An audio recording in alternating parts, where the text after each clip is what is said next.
Ada beberapa teman yang hijrah itu mungkin niatnya lain, Ustaz. Ingin menggait akhwat yang soleha, Masya Allah. Biasa, Jadi dia niat umum itu. niat Iya.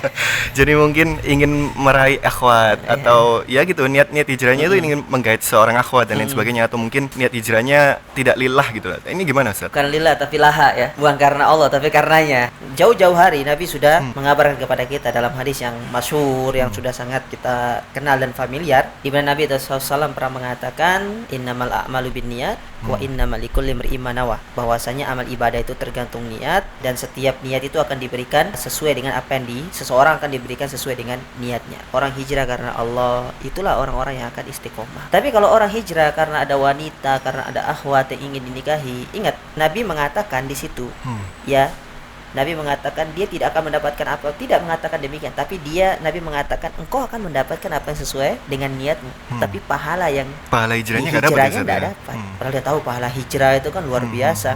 Anak muda itu ada. Selamat datang di podcast Surabaya Mengaji. Bincang ringan berfaedah. Masuk surga. Yang paling saya khawatirkan kepada kalian itu dua hal. Podcast Surabaya Mengaji bersama berbagai narasumber. Yang kedua adalah mengikuti hawa nafsu. Podcast Surabaya Mengaji. Dan berlanjut lagi masalah hijrah, Ustaz. Iya. Ini kadang ada beberapa teman itu kan salah satu tip istiqomah tadi kan ikhlas ya, Ustaz. Iya. Ada beberapa teman yang hijrah itu mungkin niatnya lain, Ustaz. Iya. Mungkin ingin menggait akhwat yang soleha, Masya Allah. Biasa, Jadi dia niat umum itu. Iya. Jadi mungkin ingin meraih akhwat atau ya gitu, niat hijrahnya itu ingin menggait seorang akhwat dan lain sebagainya, atau mungkin niat hijrahnya tidak lillah gitu. Ini gimana, Ustaz? Ya, bukan lillah tapi laha ya. Masya Allah, apa ini, Ustaz? Bukan karena Allah tapi karenanya. Gimana, Ustaz? Itu? Ya, ini niat yang salah ya, teman-teman sekalian ya yang menyaksikan podcast ini. Antum perbaiki niat antum seperti itu. Jangan sampai ada niat, oh Masya Allah akhwatnya Jamila gitu kan, ya Hana mau ya hijrah karena ingin akhwat seperti itu. Jauh-jauh hari Nabi sudah mengabarkan kepada kita dalam hadis yang masyhur, yang sudah sangat kita kenal dan familiar, di mana Nabi SAW pernah mengatakan innamal a'malu binniyat wa innamal likulli imri'in ma nawa, ya, bahwasanya amal ibadah itu tergantung niat, ya, dan setiap niat itu akan diberikan sesuai dengan apa yang seseorang akan diberikan sesuai dengan niatnya. Lalu Nabi memberikan contoh ya dengan hijrah. Orang hijrah karena Allah, itulah orang-orang yang akan istiqomah. Tapi kalau orang hijrah karena ada wanita, karena ada akhwat yang ingin dinikahi, ingat Nabi mengatakan di situ, ya, Nabi mengatakan dia tidak akan mendapatkan apa, tidak mengatakan demikian, tapi Nabi mengatakan engkau akan mendapatkan apa yang sesuai dengan niatmu, tapi pahala hijrahnya nggak dapat. Padahal dia tahu pahala hijrah itu kan luar biasa. Ya, kata Nabi SAW dalam satu hadis, ya, al hijratu tajubu maqoblah, orang yang hijrah itu ya Allah akan hapuskan dosa-dosanya sama Allah Ta'ala. Tapi tidak dapat pahala yang itu, yang dia dapatkan sesuai niatnya. Anak hijrah supaya anak misalkan bisa kerja di kafe teman anak, karena kan spesifikasinya itu harus ini, harus ngaji gitu kan. Ya niatnya karena itu Allah berikan hanya itu saja. Tapi keutamaan hijrah, kemudian pahala hijrah, apa yang Allah janjikan dari orang-orang yang hijrah, Allah tidak akan berikan sama dia. Eman bahasa Surabaya. Iya, rugi lah. Ya, rugi banget. Ya, makanya teman-teman sekalian ya yang menyaksikan podcast ini, khususnya kepada ikhwan-ikhwan kita yang baru hijrah, perbaiki niat. Penting itu, perbaiki niat itu. Ya, antum pergi ngaji untuk apa sih? Ya, antum pergi kajian untuk apa sih? Kalau hanya antum kajian misalkan ke masjid A, karena di sana apa? Oh, kalau di sana itu kajiannya banyak rotinya. Roti antum dapat, ilmu nggak dapat. Ya. Siap. Ya. Terus antum mau pergi kajian ke masjid B, kenapa? Oh, di sana ada akhwat yang sering lihat, anak incar. Ya, antum dapatnya itu. Antum nggak dapat ilmu. Makanya banyak di antara teman-teman itu hijrahnya gagal karena itu. Ya. Akhirnya di tengah jalan dia tidak konsisten, dia tidak mudah diombang-ambing sama syubhat dan syahwatnya. Akhirnya dia kembali ke kebiasaan, bahkan lebih buruk daripada sebelumnya. Apalagi yang diincar itu terus kemudian qadarullah kena ikhwan yang lain. Nah, ini malah sakit hati jadinya kan. Sudah jatuh ketiban tangga lagi. Nah, itu Ustaz. Maka jangan, ya, nasihat kami ya baik kepada diri kami pribadi dan kepada ya ikhwan sekalian, enggak usahlah seperti itu. Ya, itu terlalu rendah niat seperti itu tuh. Antum yakinlah di akhirat itu jauh lebih besar apa yang Allah janjikan. Tidak usah khawatir, nggak dapat pasangan di dunia, di akhirat banyak. Dapat bidadari ya, Iya, Ustaz, dapat ya? bidadari. Namun ini Ustaz, sesuai tema kita Ustaz, hijrah jangan setengah-setengah. Nah mungkin ada di sebagian kita itu hijrahnya masih setengah-setengah. Mungkin ya sudah mendeklarasikan hijrah, cuman sudah rajin sholat, tapi masih tetap maksiat Ustaz. Jadi ini gimana Ustaz? Kalau ada yang sudah mendeklarasikan dirinya hijrah tapi masih maksiat, maka hijrahnya itu palsu. Hijrahnya dusta. Hijrahnya palsu ya. Iya, hijrahnya dusta. Kan kata sebuah ungkapan, ya innal muhibba liman yuhibbu muti. Ya, ketika engkau mendeklarasikan ya untuk melakukan sesuatu kepada seseorang atau kepada orang yang kau cintai, maka apa yang menjadi keinginan atau perintah orang tersebut pasti engkau akan laksanakan. Ya, orang ketika hijrah berarti dia sudah mendeklarasikan dirinya secara tidak langsung akan mentaati segala perintah Allah, kan seperti itu, menjauhi segala maksiat. Berarti kalau kenyataan di lapangan ya dari prakteknya orang yang hijrah ini ternyata dia masih maksiat, berarti deklarasinya itu dusta. Dusta ya Ustaz. Iya. Dan ini pantang seorang mukmin untuk berdusta, karena sifat dusta itu hanya sifat orang-orang munafik. Munafik. Maka kalau ada di antara kita yang seperti itu, maka ketahuilah hijrahnya palsu dan perlu harus bertobat kepada Allah Subhanahu wa taala. Jadi ya tidak ada manfaatnya juga hijrah tapi sambil maksiat ya, tetap maksiat, jalan terus maksiat hanya dari sisi penampilan saja. Makanya tadi di awal tadi kan kita sebutkan orang terfokus pada covernya, lupa pada jeroannya. Iya, ya lupa pada jeroannya. Padahal yang paling penting kan dalamnya. Ya bukan masalah luarnya saja. Luar penting, tapi dalam itu jauh lebih penting. Saya mau tanya sama antum, Mas Reza. Iya, Ustaz. Antum beli HP karena luarnya atau dalamnya? Dalamnya Ustaz, Ya, speknya dalamnya, Ustaz. speknya kan. Iya. Meskipun luarnya biasa-biasa saja, tapi kalau speknya luar biasa, antum beli. Iya, apalagi kalau harganya lebih murah. Bicara masalah hijrah lagi Ustaz, mungkin ada yang bingung. Kan ini kan setelah hijrah kan ikut kajian-kajian dan lain sebagainya. Nah, ini ilmu yang prioritas untuk dipelajari atau urutannya ini bagaimana Ustaz? Untuk Iya. yang baru-baru, teman-teman baru hijrah ini Ustaz. Nah, ini penting nih untuk teman-teman nih. Para ulama menasihati kita. Ya. Ilmu yang paling utama untuk kita pelajari itu dua. Ya, ilmu adab ya sama ilmu akidah. Ya, kenapa ini penting? Seorang penting untuk dia mengetahui bagaimana dia beradab kepada Allah, kepada Rasulnya, kepada orang tuanya, kepada gurunya. Ya, jangan langsung terjun ke ilmu-ilmu yang berat. Ya, baru hijrah kajiannya apa? Usul fikih. Masya Allah. Ya, kajiannya apa? Fikih kontemporer.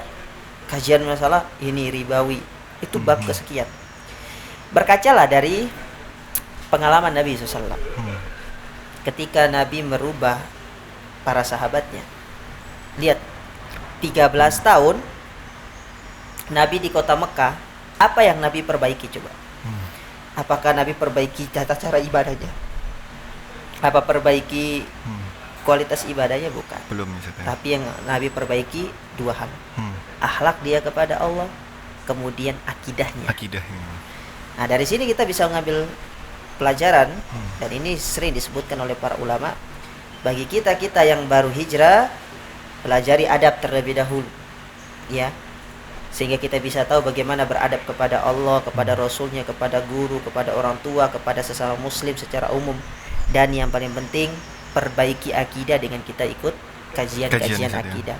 Dan belajar akidah itu jangan langsung loncat. Ya, tapi melalui step-step yang telah tahapan-tahapan yang telah diajarkan. Makanya kata Imam Az-Zuhri dalam sebuah ungkapannya, beliau mengatakan man talabal ilma jumlatan dhahaba anhu jumlatan. Barang siapa yang belajar ilmu agama sehari, 2 hari langsung ingin jadi ulama, ilmu itu hilang dari dia.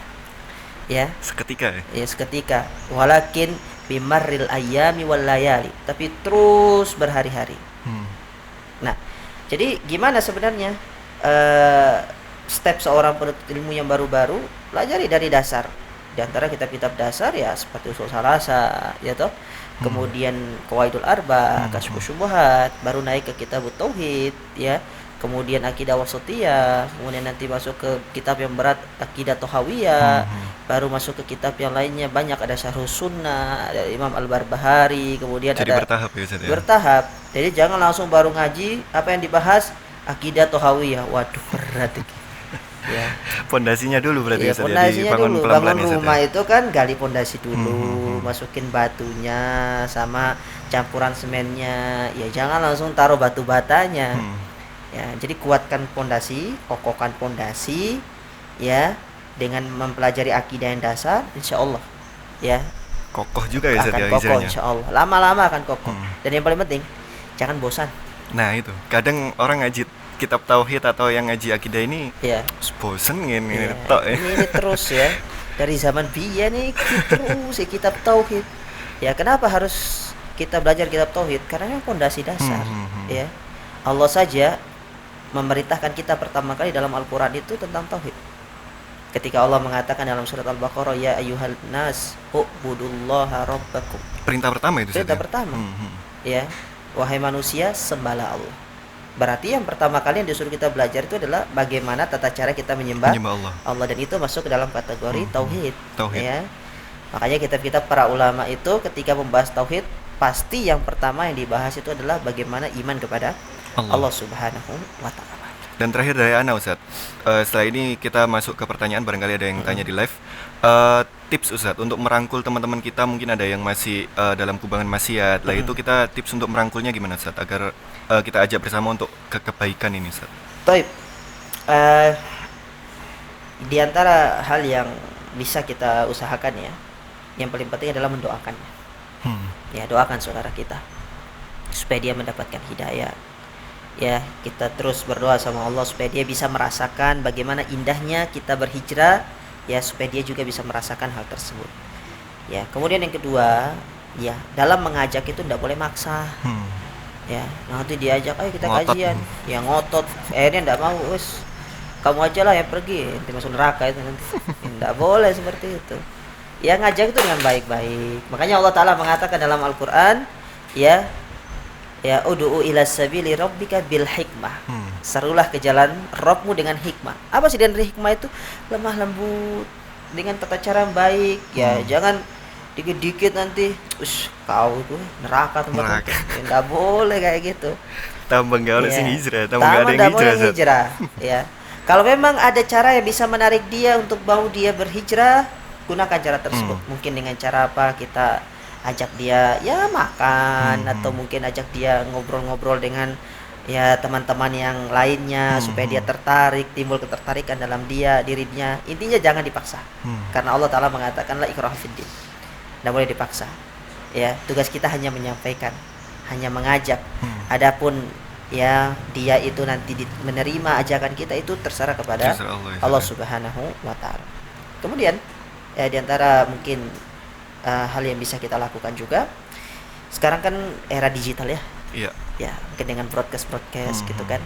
Atau mungkin kalau dia berkenan masukkan ke grup-grup Grup-grup. kajian supaya dia nanti ya bisa mengambil faedah lah dari apa-apa yang disampaikan oleh admin dari grup-grup tersebut. Ya mungkin sekali, 2 kali, 3 kali tidak dibaca. 4 kali, 5 kali, kalau sudah beribu-ribu biasanya dibaca. Apa ini? Penasaran nih, Ustaz, ya? Terkadang ada orang dapat hidayah itu karena penasaran. Masya Allah. Kayak cerita beberapa ustadz yang menceritakan ada ustadz yang digelari sebagai Fir'aun tuh kan. So, Fir'aun, aku pengen lihat Fir'aun ini kan. Tahu-taunya dapat hidayah, ya toh? Ya. Masya Allah. Ada orang gara-gara selebaran yang disobek-sobek, ternyata yang tidak disobek itu gelombang radionya. Ini gelombang apa sih, diputar ternyata dapat hidayah. Ya. Jadi kadang-kadang orang itu dapat hidayah karena hal-hal yang dia tidak disangka-sangka. Maka bisa jadi lewat seperti itu kita masukkan dia ke grup WA ya, yang itu berisi konten-konten Islami yang bisa menjadi nasihat buat dia.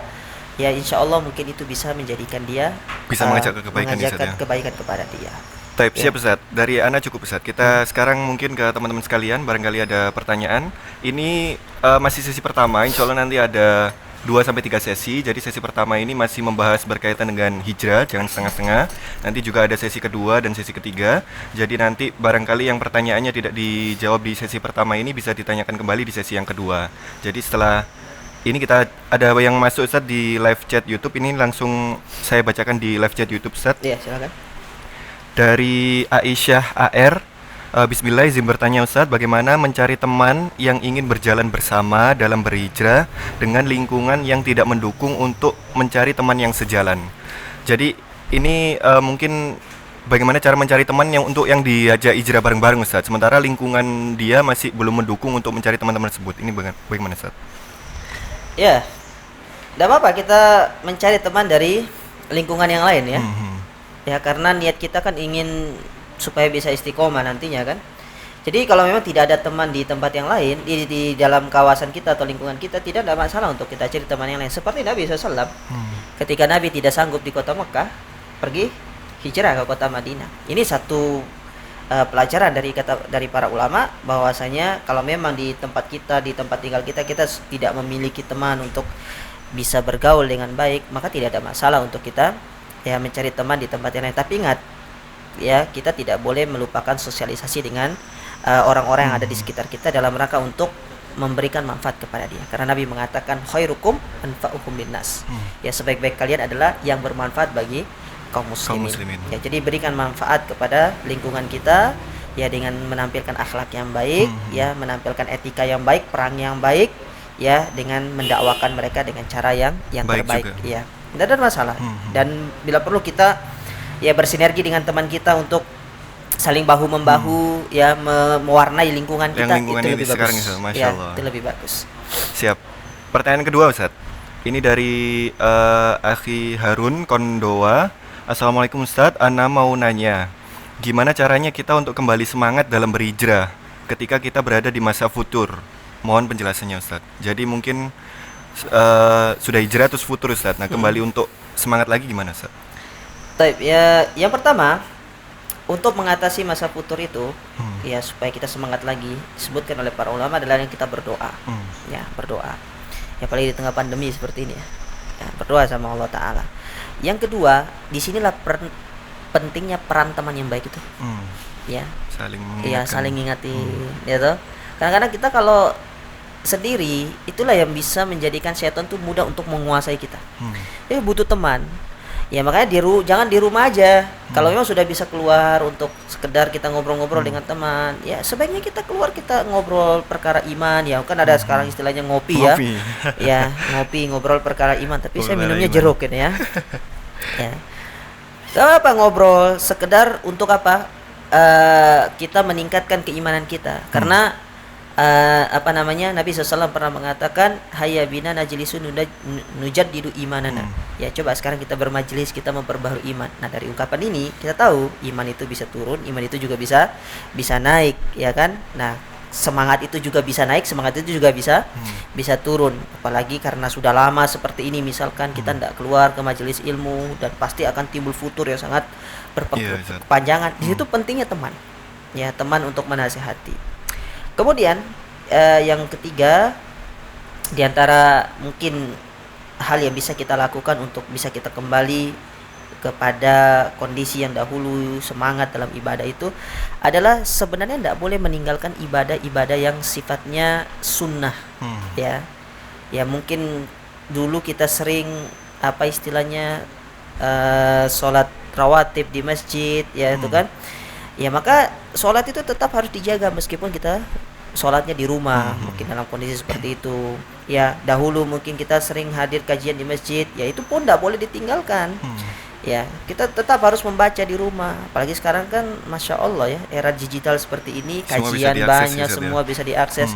Dan sebenarnya alasan untuk futur itu sudah hampir bisa dikatakan sangat sedikit ya, sangat sedikit, atau mungkin bisa dikatakan sudah bisa diminimalisir. Namun itu kembali kepada pribadi masing-masing, ya sejauh mana dia itu meminta pertolongan kepada Allah Subhanahu wa Ta'ala. Namun yang paling penting tadi itu kalau saya fokuskan itu poin yang pertama sama kedua, berdoa sama pentingnya teman yang baik ya untuk terus saling menasehati saling mengingatkan satu dengan yang lainnya. Makanya bersyukur antum-antum yang memiliki teman yang selalu menasihati antum, aset yang terbaik itu aset yang Masya bagus Allah. ya.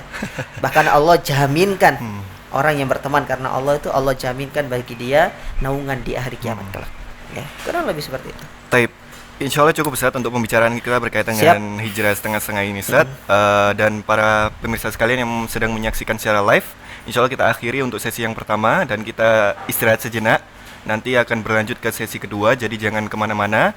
Mungkin bisa ditinggal sarapan dulu bagi yang belum sarapan atau aktivitas yang lainnya. Tapi nanti insya Allah 5 atau 10 menit ke depan kita persiapan untuk sesi yang kedua. Insya Allah temanya adalah berkaitan dengan LGBT. Lihat ya, jadi kita membahas berkaitan dengan LGBT karena beberapa waktu yang lalu kan rame nih Ustaz. Lagi LGBT. marak. Iya, jadi kita baru tadi pagi ada nonton itu. Apa itu Ustaz? Kasusnya yang terbaru itu. Oh iya, Masya Allah. Jadi nanti di sesi yang kedua kita membahas tentang LGBT, jangan kemana-mana. Jadi nanti ada yang mau ditanyakan dan berkaitan dengan LGBT bisa ditanyakan di sesi kedua. Kita tutup dulu Ustaz sesi pertama. Silakan. dengan doa kafaratul majelis. Subhanakallahumma wa bihamdika Allahumma asyhadu an la ilaha illa anta astaghfiruka wa atubu ilaik.